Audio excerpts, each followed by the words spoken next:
Welcome to our channel. जैसे कि पिछले वीडियो में हम लोग पूरे खत्म किए थे आपकी इलेक्ट्रोपोटेंशियल के बारे में।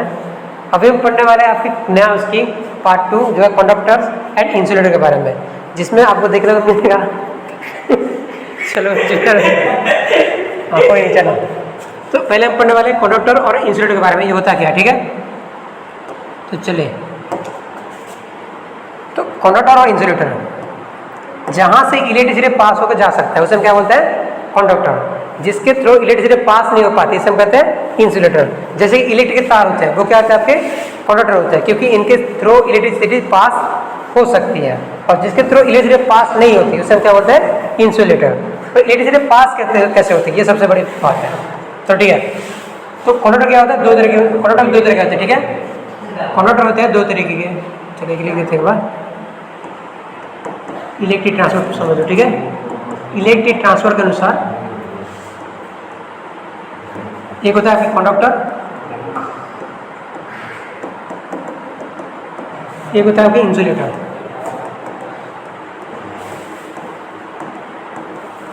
कंडक्टर दो प्रकार होते हैं, एक होता है आपके मेटालिक कंडक्टर, एक होता है आपके आयनिक कंडक्टर्स या फिर इलेक्ट्रोलाइटिक कंडक्टर्स। पहला होता है आपकी मेटालिक कंडक्टर,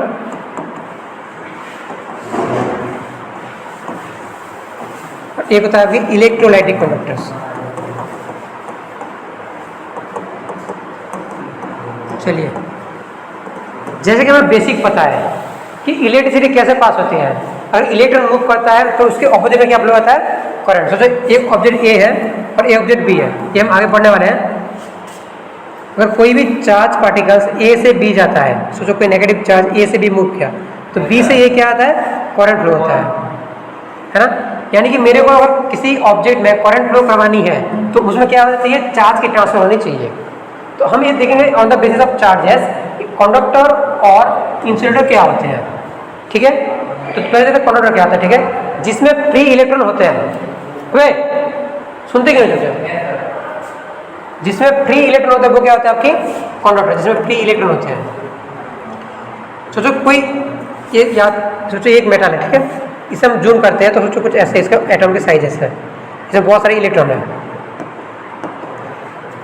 हमें पता है एटम के सेंटर में क्या होता है, पॉजिटिव चार्जेस होते हैं, बाहर जो होता है वो इलेक्ट्रॉन होता है, घूमता रहता है। जिसके बाहर जितना फ्री इलेक्ट्रॉन होंगे, इलेक्ट्रॉन जितना लूजली पैक होगा, जिससे इलेक्ट्रॉन जितने फ्रीली मूव कर रहे होंगे, वही क्या कर सकता है, आगे जाके चार्ज को ट्रांसफर करवा सकता है। तो इसलिए हमें क्या चाहिए, एक फ्री इलेक्ट्रॉन चाहिए। यानी कंडक्टर के पास क्या होता है, फ्री इलेक्ट्रॉन, और वो जो कि इंसुलेटर के पास नहीं होता है। कंडक्टर हैविंग फ्री इलेक्ट्रॉन, लेकिन इंसुलेटर के पास फ्री इलेक्ट्रॉन नहीं होता। इसी की वजह से कंडक्टर जो है वो इलेक्ट्रिसिटी ट्रांसफर करवा सकता है as compared to insulator. Conductor में दो प्रकार होते हैं, एक आपके मेटालिक कंडक्टर और एक होता है आपकी इलेक्ट्रोलाइटिक कंडक्टर्स। इलेक्ट्रोलाइटिक कंडक्टर के बारे में आप जब इलेक्ट्रोकेमिस्ट्री पढ़ेंगे तो उसमें पूरे डिटेल में पढ़ना होगा। अभी हम फोकस करने वाले हैं मेटालिक कंडक्टर के बारे में। कोई भी कंडक्टर जो मेटल से बना होता है वो होता है आपकी मेटालिक कंडक्टर। सिंपल बात ये समझ लो, मेटालिक कंडक्टर कौन होता है, जो कि मेटल से बना होता है।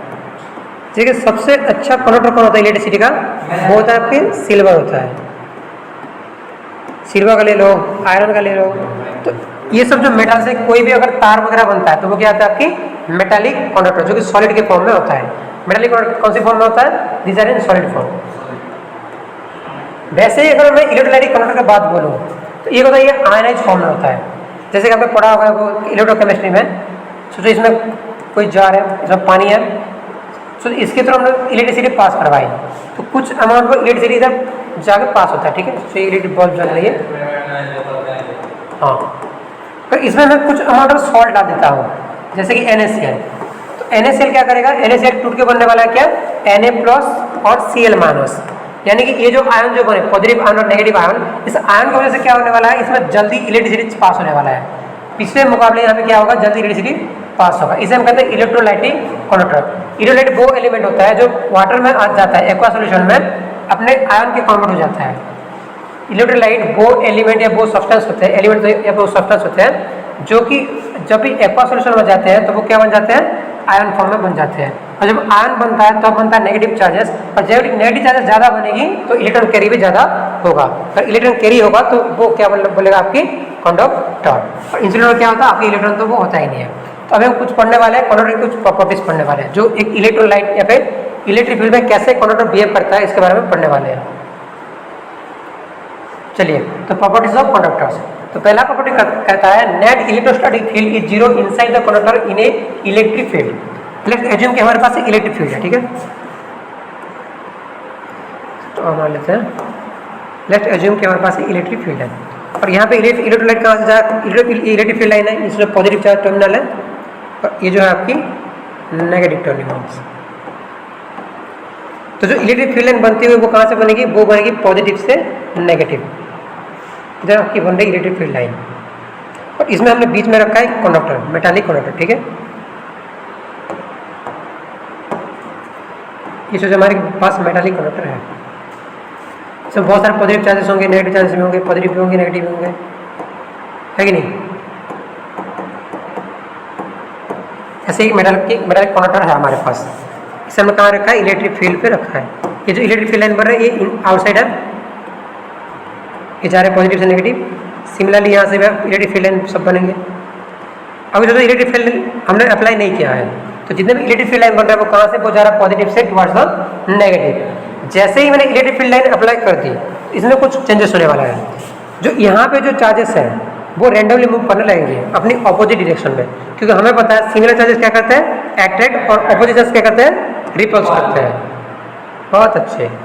ऑपोजिट चार्ज जो है वो अट्रैक्ट करते हैं और सिमिलर चार्ज क्या करते हैं, रिपल करते हैं। इसलिए थोड़ी सी समझदारी से बात करना, ठीक है। तो ये नेगेटिव चार्जेस है यहाँ पे, ये सारे में नेगेटिव चार्जेस है, ठीक है।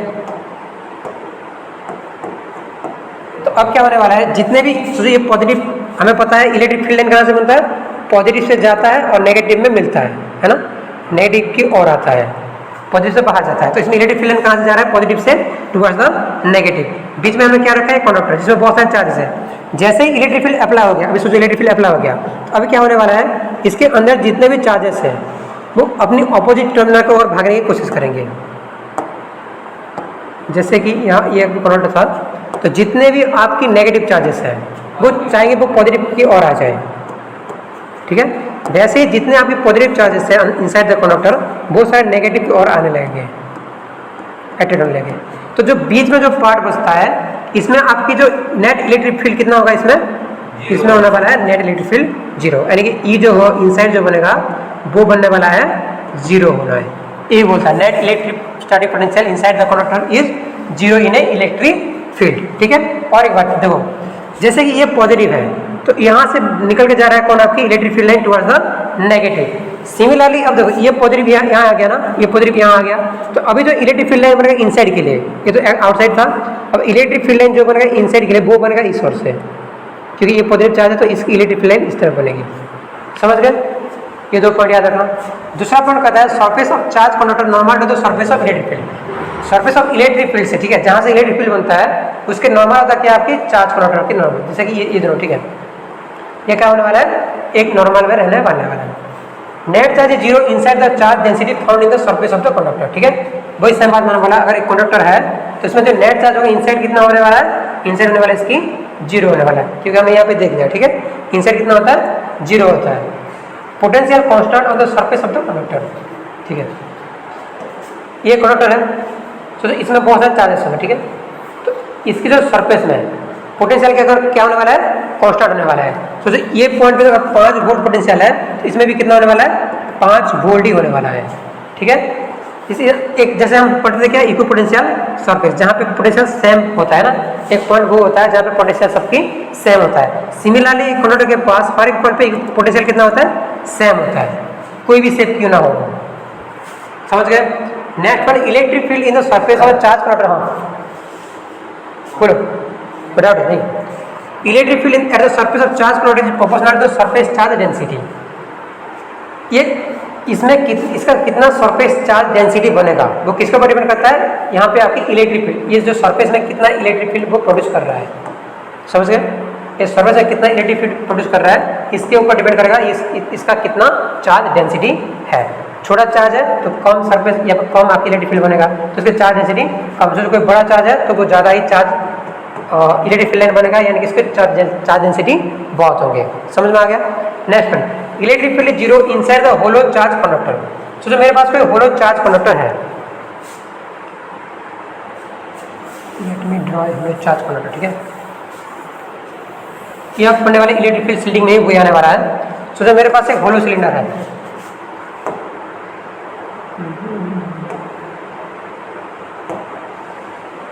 सिलेंडर कहाँ गया, चलो ठीक है, लेट एज्यूम कि हमारे पास एक होलो चार्ज सिलेंडर है।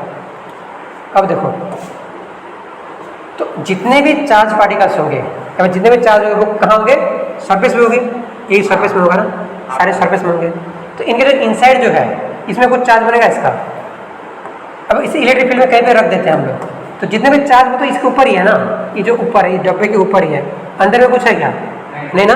तो ये क्या कहता है, electric field is zero inside the hollow charge conductor. कोई होलो चार्ज कंडक्टर है तो इनसाइड में इसका इलेक्ट्रिक फील्ड कितना होने वाला है, जीरो होने वाला है।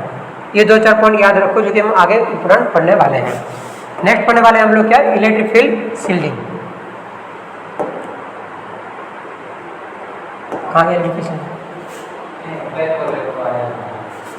हाँ, अब हम पढ़ने वाले हैं इलेक्ट्रोस्टैटिक शील्डिंग। शील्डिंग क्या होता है, जैसे कि कैप्टन अमेरिका का शील्ड होता है, शील्ड का काम क्या होता है, प्रोटेक्ट करना, सुरक्षा करना ना। अगर मैं चाहता हूँ कोई भी ऑब्जेक्ट ले लो, कोई भी चीज़ हो, मैं चाहता हूँ वो इलेक्ट्रिक फील्ड से दूर रहे, ठीक है। हम क्या चाहते हैं, हम चाहते हैं वो इलेक्ट्रिक फील्ड से दूर रहे, तो हम क्या करने वाले हैं, उसे कंडक्टर के बीच में डालने वाले हैं, है ना। हमें पता है इनसाइड द कंडक्टर कितना होता है, इलेक्ट्रिक फील्ड जीरो होता है। तो अगर मेरे पास कोई इसे ही तो इलेक्ट्रिक फील्ड शील्डिंग कहते हैं। और इसे क्या कहते हैं आपके, क्या केस था वो, फैराडे केज, हाँ, इसे फैराडे केज भी कहते हैं। हाँ, फैराडे के बनाई हुई जेल। तो जो ये ऑब्जेक्ट है, ड्रॉ कर लेते हैं ठीक से।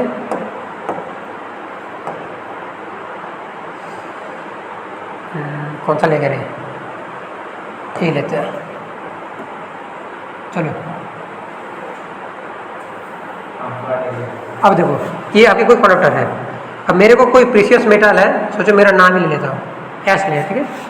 ये मैंने इसके अंदर रख दिया अभी, ये कुछ प्रीशियस मेटल है, हम चाहते हैं इसके ये जो है ये मेटल इलेक्ट्रिक फील्ड से दूर रहे। तो इसमें नहीं, इसके अंदर इलेक्ट्रिक फील्ड कितना होगा, जीरो होगा ना। इसके बाहर से कोई इलेक्ट्रिक फील्ड से अफेक्ट कर पाएगा क्या, नहीं ना।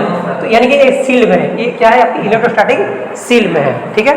जैसे कि एग्जाम्पल आपकी एनसीईआरटी किया, जैसे कि आप गाड़ी में बैठे होते हैं बिजली के मारते के समय, तो वो भी क्या होता है आपकी एक बार की सील्ड होती है, जो आपको बताती है कहाँ से, बिजली मारने से, है ना, बिजली जब कड़कती है तो ये भी क्या है आपकी इलेक्ट्रोस्टैटिक शील्डिंग का ही एग्जाम्पल है। इसमें कोई डाउट तुम लोग को, थोड़ा सा कोई डाउट है, चलो अब कर दो भाई।